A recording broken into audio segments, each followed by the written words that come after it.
When you hear the sound of the bell, you know you are in the championship rounds, and I'm joined with my guy.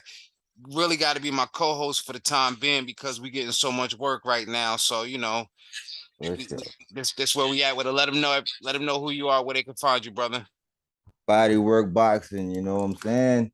You can find me at Mr. underscore Bodywork Boxing on IG and uh Bodywork Boxing 24/7 at Gmail. And of course, Bodywork Boxing on YouTube. All right, now let's get right to it, man. I got you. See the young guy peeking his head in the What's up, camera. Prince? The young generation is always peeking their head. So we're gonna lead off talking with these two guys peeking out, right? Ryan and Yeah. Tank. They both got, we say different sources, but the sources are the fighters themselves. Is this fight done?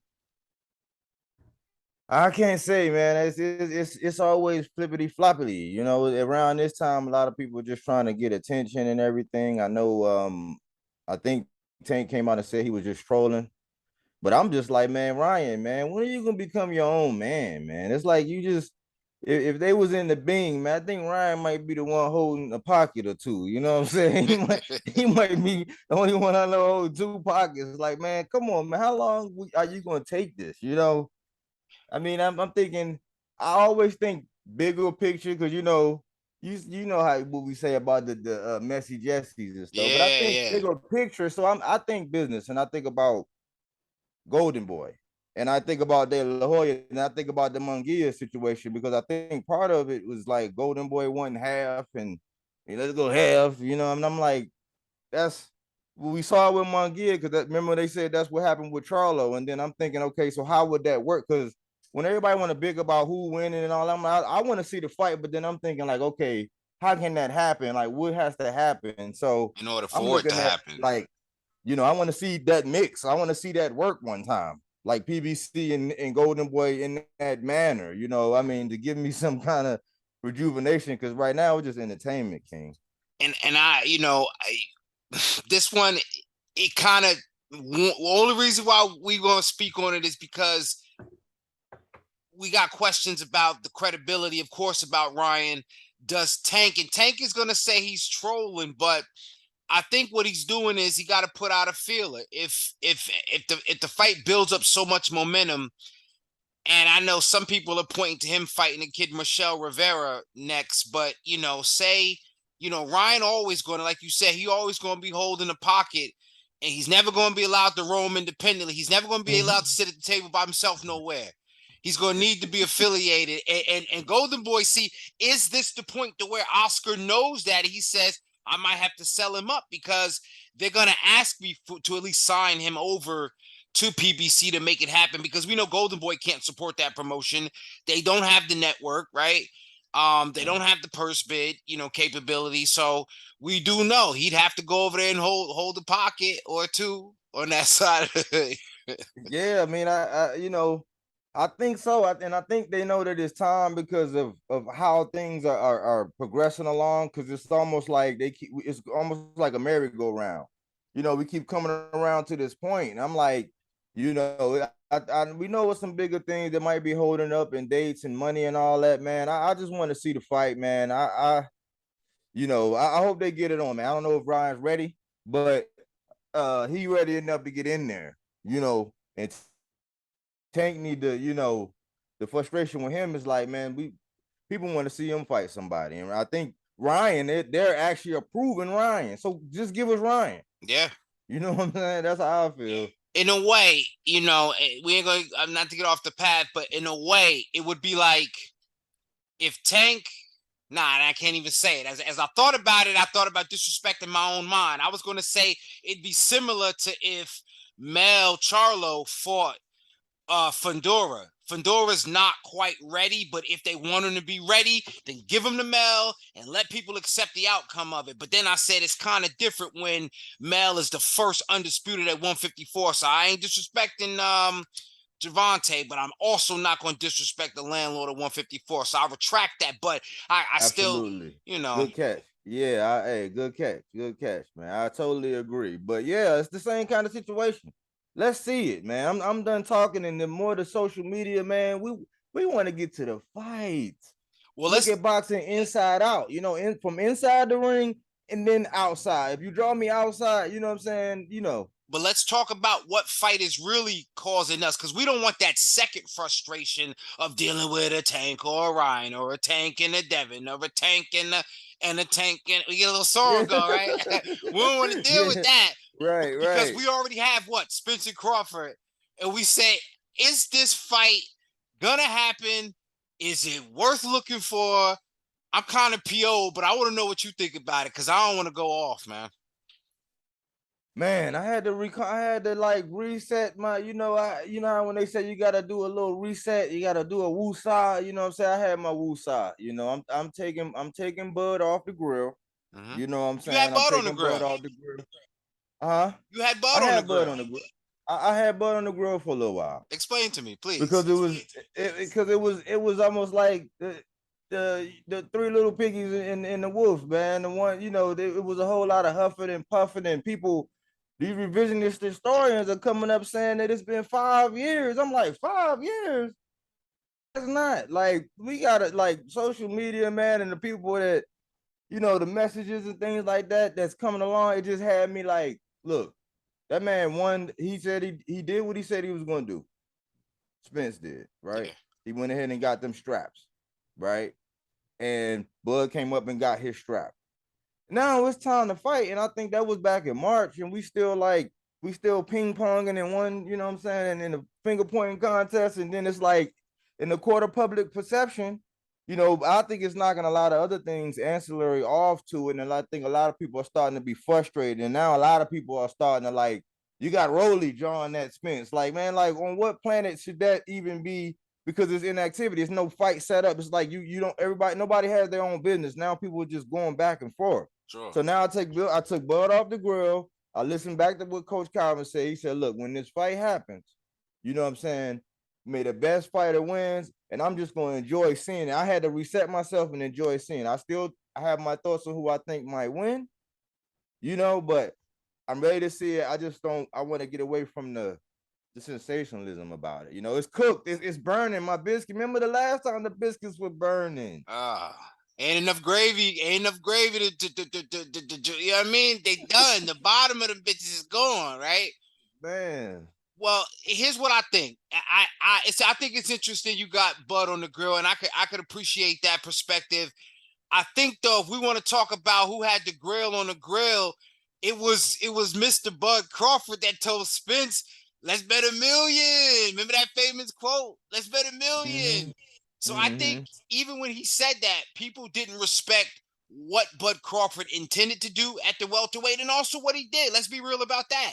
So when people, to your point, when people give this whole 5 years been waiting, no, because half the people been saying that Bud Crawford don't deserve to be in the same conversation. So let's not exaggerate the timetable of this fight. However, since it's been mentioned and since Bud Crawford has positioned himself, and in my mind, I mean, after Sean Porter, you know, the whole common opponent thing and what we need to see, Sean Porter bridged the gap for that fight to have had happen or to happen. And the fact that it's not happening, like you said, it's getting in the way of so much. We mentioned that instead of the circus they pulled last week, right? They could have had Connor Ben in the mix somewhere. I know you happen to think of your guy, and my guy as well, but Boots Ennis, right? Right. Boots and Virgil, and you hear Virgil coming out saying, they're talking. I mean, and you got to give these are the same young cats. Because remember when Spence was coming up, you know, and he was waiting and nobody would really. And now it's like a whole bunch of just in the social where everybody has access. It's like you got some young, hungry people. You got some gatekeepers. You got some measuring sticks. That's, you know what I'm saying. Everything is like a domino effect, and people keep giving it. They making it synonymous with the Pacquiao Mayweather thing. And to me, it's like, man, that kind of, when you talk about making the fight and then what actually happened in the ring, it was like all that build up. And then, like, you know, the fight was what it was. But it's like, I don't want to get to that point. I have solace in knowing what Errol said. He said it's going to happen next. And let me get it straight. Though. I like Bud. I'm a Bud fan. What happened with me is in between all the fights and all this, I hear more about him on social media and all those things instead of actually seeing him back in the ring. Yeah. We last seen Errol in there with Ugas. So it's more so of listening to the fans and all that. You know what I'm saying? That's why I said, look, I wish both of them brothers just come together, man, and make it happen, man. Get the suits out the way or satisfy what the suits want and give the fans what they want. And I know you and me, we was hoping or thinking that getting Bob Arum out of Bud Crawford's situation was going to make the fight happen sooner, and that didn't seem to do anything to elevate that. That the prospects of that fight happening. So I think some of these things we need to really hold both fighters accountable. Right, right. And the promotional companies as well. If Bud Crawford's apparent issue, there's a lack of transparency on how his purse is going to be met because he has accepted Spence's guarantee, whatever that situation is. I mean, these are the things that you would expect fighters to have issues about, but not to move too fast, but you see what Devin Haney did. He definitely took the low end in order to prove his point. So I'm with both sides of it. Yeah, you're a prize fighter. You got to get what you're entitled to, but there's a point to where if you said, let's bet $1 million, I'm not saying take $1 million for the fight, but take what you could take to make the fight happen. Right. You hit that on the head, King. Yeah, you hit that one right on the nail, man. Let's move into this thing that we're making very important and necessary. Women's Boxing Wednesdays. We're gonna get into our female fighters, and it's definitely gonna lead us into this whole big weekend we got. But I want to start off with an understudy. I like to call it an understudy. Talking about Virginia Ginny Fuchs. The reason why I call it an understudy is because that is Mikaela Mayer's, and I say this respectfully, her little homie. That's her home girl. That's her sparring partner. They train together. They both are on the Olympic team. Um, she's only 1-0 right now. She has a very good win over somebody that I know through IG. Randy Morales, Randy Langley on Instagram, out of New Mexico. She's got the win over her, and she's in there against another rugged veteran, Gemma Rugg out of the UK. Of course, this card is in the UK. She's on this big card this weekend. And I'm just thinking that, again, her big homie, if you will, is co-maining, co-featuring on this card. And she's made her way. Her first fight was on on the undercard of her big homie again on Top Rank. Now it's in this position. So I'm just on the lookout because we see the way the UK women's fighters get moved nice and fast to a title shot. On the state side of things, Baumgardner kind of is the first to do that. And I think that Ginny Fuchs could be the future if they move her properly, get her these names that, boom, people that are into boxing could easily recognize. I think this would be a great advantage to her, man. So I know you got you got a Canadian for us, right? Yes, Jessica Camara. Okay. I first saw her when her and Kaylee Reese. That's when when she really caught my attention, and then I really didn't hear anything. But there were a lot of I saw that fight, and I had her winning in that fight myself. Yeah.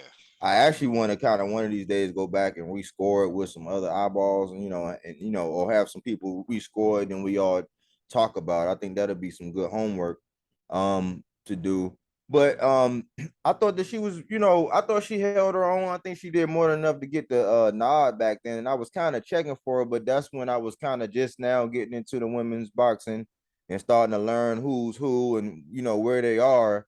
And I was like, man, she hadn't been active. But then when I went back and checked, she's fought twice. She's gotten back in the win column, and this is a lesson to the men that if you take a setback or a loss, because a lot of times when it comes to the opponents, when it's your favorite, you'll go through the ops resume and you'll look and you say, oh man, you fought such and such with this many losses and this, and then you fought somebody with this many losses and this. But the thing is, they're staying active. Mm-hmm. And she got back in the win column. So it was like a battle of the two Jesses. I'll probably do the other Jess next time. Mm-hmm. But I applaud her for actually getting back in there, getting back in the win column, getting active again. And I look forward to her actually coming back out. I'm gonna stay tuned because it wasn't much to get. I didn't know how to follow. It's so hard, man, going through all the rabbit holes and trying to find information. I think I got to get more active on that IG and see what I can see. Yeah, man. Jessica the Cobra Camara out of Canada. She is definitely, as of late, being able to bounce back in her two recent fights, put herself right in contention. And see, there's no shame because we've seen what Callie Reese went on to do. So, Yes, that's right. it's like, come Right. on, there's no shame in doing it, man. Yeah, that was a good point. Yep. So we might as well jump right into it, man, because we got so many fights this weekend. Let's lead into, it's so many fights on that card, but the main event, Shields Marshall, who you got and why? I can't pick against. I really can't pick against Claressa right now. I mean, I just got to give her the benefit of the doubt going in. I mean, I just see her just she's she's very staunch and she's very disciplined in what she do. She sticks to her game plan. I think she has the right mindset, and I think that man, I think that she can't wait. I think she's boiling over. I hope she can keep that under control. Mm-hmm. You know what I'm saying? And she go in there with a level head because I'm hearing that it's real beef. So sometimes those things can pop up and show themselves in different ways in fights. A la the TO when he tried to come out and just, I don't got her doing that, you know what I'm saying? Because she's more seasoned and more veteran. But I'm gonna go with Claressa, man, until proven otherwise. Until proved otherwise. What's your take? I like your point about controlling the emotion because number one, I'm with you. She's chomping at the bit to outbox Marshall. She's got the better footwork. I know Marshall is, bigger, stronger, but ultimately Claressa is going to be able to hit Marshall with the punches that she's not really going to be able to see coming. I just don't want Claressa to smother her work by trying to, get too aggressive and get Right, too physical and too emotional. Just fight her fight, hit her and move, clinch when you need to, get her off you, and I think she'll just outbox Marshall and Marshall will have to respect that. The co-main, I just brought up Mayor, the big homie, to Ginny Fuchs, and we got, the alleged dog walker, man, Alicia Baumgardner. AB, the new problem. Yeah, man. Who you got in this one? Man, I did a highlight. I mean, I'm still stuck on the Frozen. You know what I'm saying? And I'm thinking them skills and Tony Harrison still got me hyped, man. I mean, man, she's up against a tall task. Ain't gonna be no easy win. Yeah. And if she get a little overzealous, you know what I'm saying, or get a little bit emotional, because you see the same thing, you know what I'm saying? A lot of them emotions and a lot I'm trying to, as long as she can suppress that and fight her game plan, I think the same thing. But according to her coach, her nemesis on that night works harder than most Olympic style guys, men. Yeah. And I'm like, wow. So it's like I don't have a dog in that race. I'm just leaning one way. Sure. I'm just looking. What I really want is for them to steal the show. If they can do that, then we won. You know what I'm saying? No matter what happened after that. A couple years ago, I really didn't understand what Mikaela May was doing. I disrespected her mind. I thought she was just, a show pony with it. And the way she's worked herself, to the fighter that she is today, I have to respect it.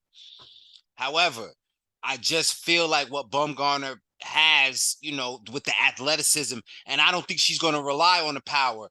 The one Achilles heel, I've said it time and time again, is because Baumgardner, she's perceived as the power puncher, and she might, find herself, even if she gets a good shot off, she still can't get drunk off of it because what Right. happens is the boxer will walk the fighter and the puncher around the ring into some good shots and Right. smother their work, and it doesn't look as better. And so Mayer is very capable of that.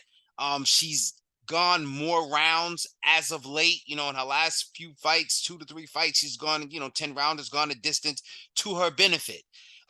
So I mean, it's really a 50-50 fight, but like you said, lean towards, go ahead.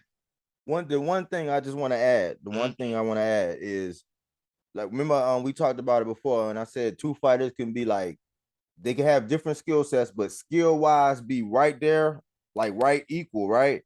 It's the suddenness. Like, how Bud got that suddenness. I call him the closer. Like, it's that when they recognize that you hurt, Like they don't just look like they don't take them long. Like soon as they see it, they like, oh, they hurt and they go in. That's the one thing. Like it's almost like an immeasurable, but you see it. Like you see it with the boots. You see it with these like sometimes with a tank. You see that with it when they see that you hurt, they're gonna close the deal. And I see that, and that's for a woman that athletic in women's box, like where she's at right now, and you know what I'm saying, where she's going, that's the scary part. So, like you said, 50-50, but leaning. You know what I'm saying? I just want to see a good fight. I hope, I hope it's just a dog. I hope it is what it is, like a battle. Yeah, You know what I'm absolutely. saying? So the other battles this weekend, we talked about it. Let's just get it out the way because nobody really wants to see this again, but it's happening again. Hopefully, Kambosos moves himself out the way. I'm talking Haney Kambosos. Anything different happen in this fight? I don't know. I mean, I know some of the fans and everybody is basically saying Devin doesn't need to. I'm going by the comparisons to Shakur because going into the Shakur fight, we all were saying that he needed to make a statement, with punctuation, but going into this fight, the consensus really is I hear a little bit of this that he needs to like knock him out or stop him or do something, because he's already figured out that he can jab him, he can jab his way to victory unless Kambosos does something different. But the real consensus is that he does not need to take any risk. Yeah. That he just needs to coast and he just needs to just do whatever it takes just to get the job done. I mean, I'm like, I kind of want to see more. I mean, because of the comparisons. We hold everybody up to the rule.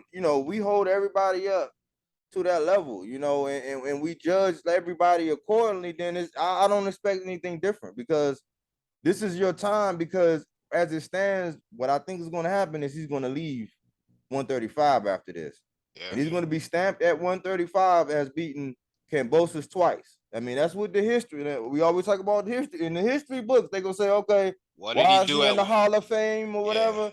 He beat who twice?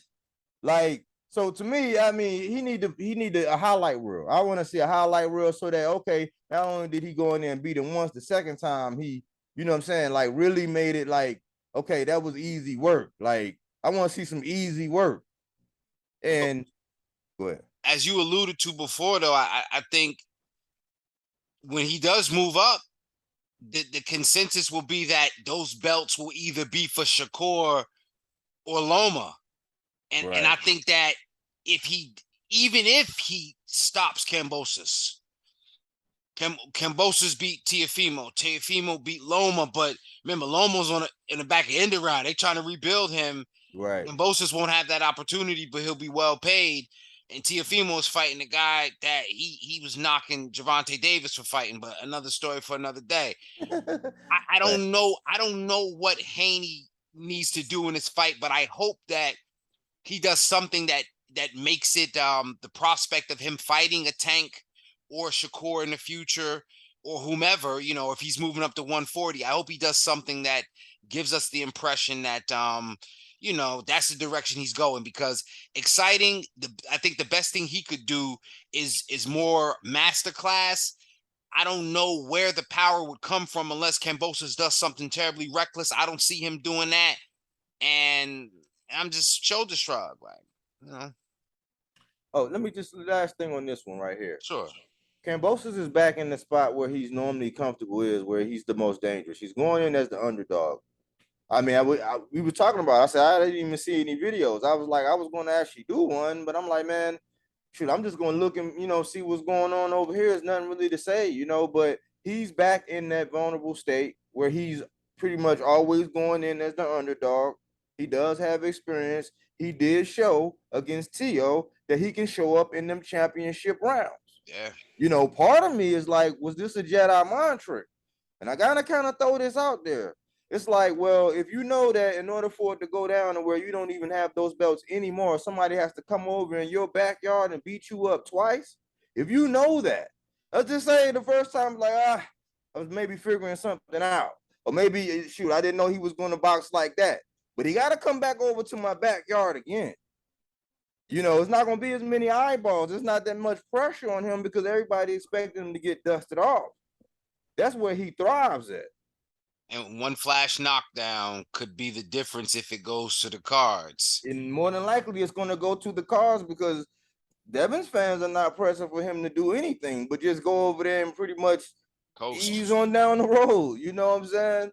Yeah. So I want to, I'm looking forward to that fight and masterclass. I want to see if it's going to be masterclass, I want to see masterclass. But I give Devin a hard time sometimes, but I hope he go over there and get it done because I want to see some things with him at 140. So, we still sending positive vibes over there. It's just like, hey, don't underestimate Kamobosos. No. Well, I think somebody that also needs to avoid being underestimated this weekend, and I don't know how people feel about it, but people better not underestimate Robert Helenius against Deontay Wilder this weekend. I don't know. And here's the one thing I will say. I know that's first glance, people gonna say, "What the blood clot?" But I mean, his chin's got to hold up. I don't know whether it can or it can't. I don't know if he could get up from one of them shots. A lot of people can't. You know what I'm saying? Right. But as far as just boxing goes, if people have been paying attention to Deontay Wilder, yes, he's getting better. Yes, he's showing more athleticism in certain things. But I think he still desires to be a fearsome puncher. And if he sees Helenius vulnerable at any point, he's going to try to punch him out. And I think the only way, Helenius stands a chance is if Wilder punches himself out somehow, because Helenius can get up, he can survive. You know what I'm saying? That the night troopers on some Game of Thrones shit, like he can survive the White Walkers. He got Valerian steel in his fucking chin. We know he's going to test that chin. Yeah. We know he's going to test that chin at some point. My question is, what point that Deontay made was that he didn't feel him in those size gloves.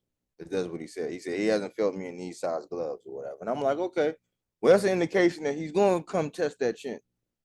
So I think, if we're thinking about the art of war and playing chess and all that, I think Helenius should pretty much know that he's going to have his chin tested, So I want Helenius to show account of himself. They say that he's not as good in sparring as he is, on the real, out there when the big bright lights are on. So I hope it's a chess match, but we know the boxing and all that. I think Wilder's just coming in there to bomb on him. He's gonna try to one time him. You know what I'm saying? The faster he get it done, the better it makes him look. And it's on the Usyk, I guess. Yeah, man. I had the luxury of seeing him in person against Ortiz at the Barclays. I'm not making it to this one because I wasn't anticipating it to being competitive. But that thing about this undercard, or specifically this co-main, Caleb Plant versus Darrell, I am kind of thinking about that one. What are your thoughts on that bout? I think Caleb learned. I think Caleb learned because I had Caleb up on that score in that fight up until the infamous. So I'm pretty good at, up until that, and then it went, everything went dark. I said it was cinnamon all over the place. You know what I'm saying? After that, but I believed in him, up until that point. I hear that, Breadman has him sitting down on his punches, and he's talking like he's going to, retire the dog. And they kind of got a disdain. I don't know where it came from. Caleb tended to say that it's jealousy, but I think Darrell is like, look, man, I'm about to show this, man. I'm about to take this kid back behind the woodshed, you know what I'm saying, and give him some wall-to-wall counseling. Yeah, man. One thing about them Darrells, man, them Flintstones, man, Flint, Michigan, they tough as nails, man. They are tough as nails. I think at this point in his career, people want to know what the dog got left, and he's gonna have to show it now. Is he talking? Did he just talk his way into this fight? Because we know Caleb Plant is very capable of boxing.